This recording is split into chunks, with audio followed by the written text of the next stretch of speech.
오늘 우리에게 주신 하나님의 말씀은 구약성경 열왕기하 4장에서 6장까지의 말씀입니다. 열왕기하 4장에서 6장까지의 말씀을 함께 보도록 하겠습니다. 열왕기하 4장에는 엘리사의 여러 가지 기적에 관련된 이야기가 나옵니다. 이 기적들은 역사적 배경이나 연관성은 없습니다. 그러나 이 기적들을 보면 우리가 엘리야의 또 기적이 생각나고, 신약으로 오면 예수님이 일으키셨던 병자를 고치시고 또 오병이의 기적을 일으키시고 여러 가지 많은 일을 행하셨던 일들이 또 나타나고 있습니다. 1절에서 7절까지는 보면 엘리사의 제자 가운데 한 사람 일찍 죽었는데 그 사람이 많은 빚을 지고 있었습니다. 그 아내가 빚을 갚을 길이 없자 그 빚쟁이가 와서 두 아들을 종으로 삼고자 합니다. 그 딱한 호소를 듣고 엘리사가 그 여인에게 무엇이냐고 물었고, 기름병을 담은 한 그릇이 있다라고 말하고 그 기름이 떨어지지 않도록, 그리고 그 기적을 통해서 가족들이 빚을 갚고 살 수 있도록 도왔습니다. 8절에서 37절은 엘리사를 돕고 섬겼던 수넴 여인이 늦둥이 아들을 보는 은혜를 입습니다. 그런데 그 아들이 어느 날 머리를 쥐고 아파하더니 죽습니다. 그러자 엘리사가 그 아들을 고치고 살려내는 장면이 나옵니다. 38절에서 44절은 엘리사가 독초가 든 국을 해독시키고 보리떡 20개와 야채 조금을 가지고 선지자 100명의 배를 불리게 먹는 이야기가 나옵니다. 성경이 이런 엘리사의 모습을 통하여서 우리에게 말하고 있는 것이 무엇일까요? 하나님은 긍휼과 자비를 베푸시는 분이시라는 겁니다. 우리의 간구와 우리의 아픔과 우리의 슬픔과 고통과 눈물을 가지고 하나님 앞에 나와서 아뢰면 하나님은 우리의 탄식과 그 기도를 들으시고 응답하시는 분이라는 겁니다. 그래서 우리는 고통과 고난의 시간에 이 선지자 생도의 부인과 같이, 수렘 여인과 같이, 성지자 생도들과 같이 하나님께 나와서 우리의 모든 것을 아뢰어야 하는 것입니다. 우리가 방금 부른 찬양곡처럼 마음속에 근심이 있거나 눈물 나고 슬프고 탄식하는 일이 있을 때 주 예수 앞에 아뢰라. 우리의 기도를 들으시는 하나님, 우리의 작은 신음에도 응답하시는 하나님, 그 하나님께서 우리를 돌보시고 은혜와 자비와 풍성한 긍휼을 가지신 그 하나님, 그 성품에 의해서 우리에게 응답하시리라는 것입니다. 5장입니다. 엘리사가 나아만 장군의 문둥병을 고친 이야기입니다. 나아만은 이 과정에서 한편으로는 겸손했고 한편으로는 교만했습니다.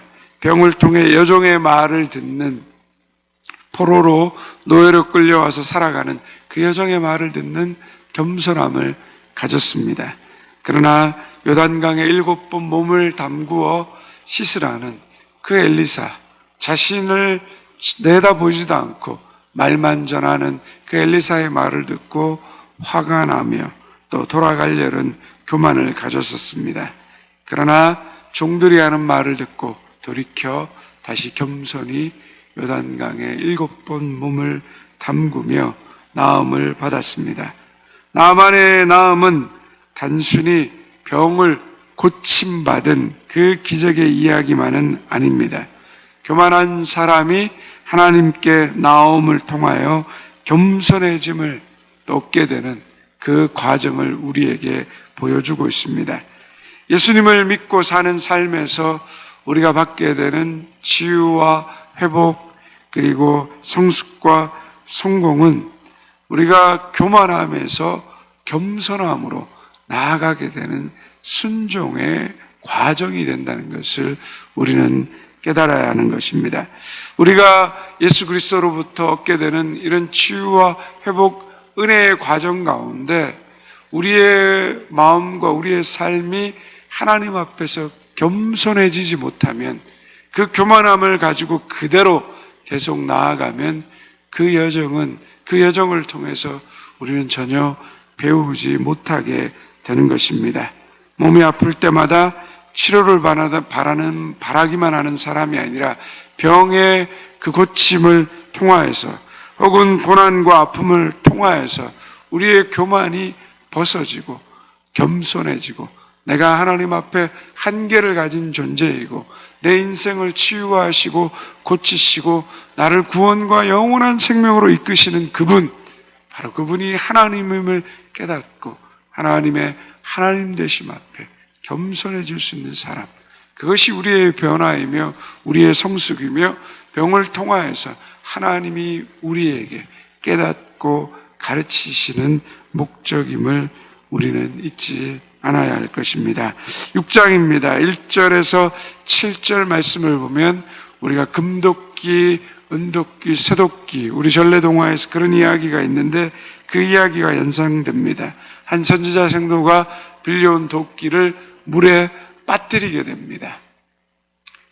예나 지금이나 이 선지자의 생도는 그렇게 부유한 삶을 살지 못했습니다. 그래서 그 잃어버린 도끼를 갚을 능력이 없었습니다.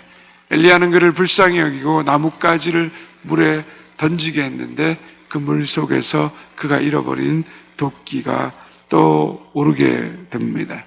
하나님은 엘리사를 통하여서 우리의 그 한 개인의 또 신앙을 응답하시는 분임을 말씀하고 있습니다.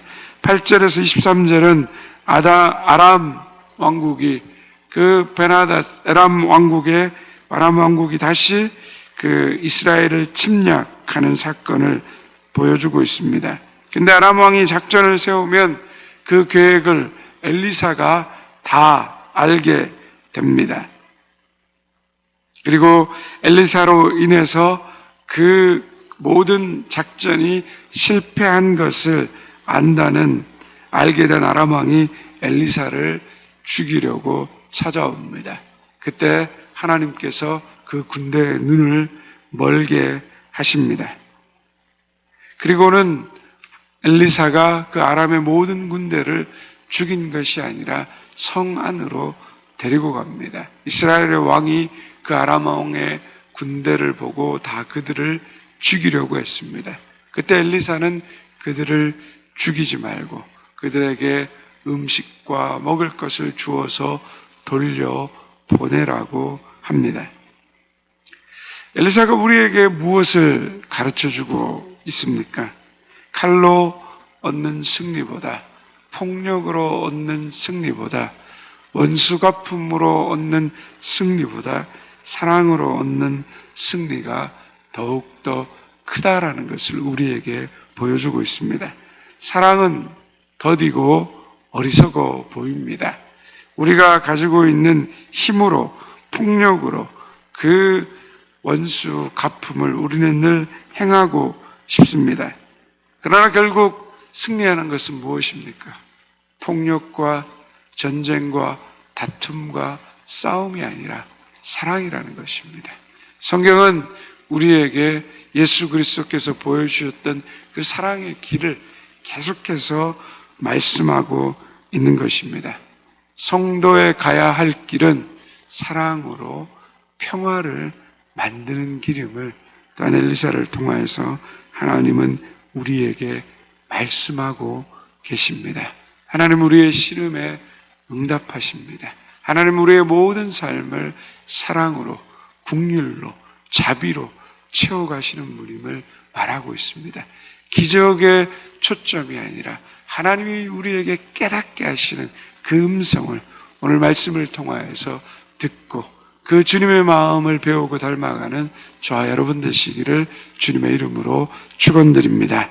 이제 열왕기하 4장에서 6장의 말씀을 경청하겠습니다.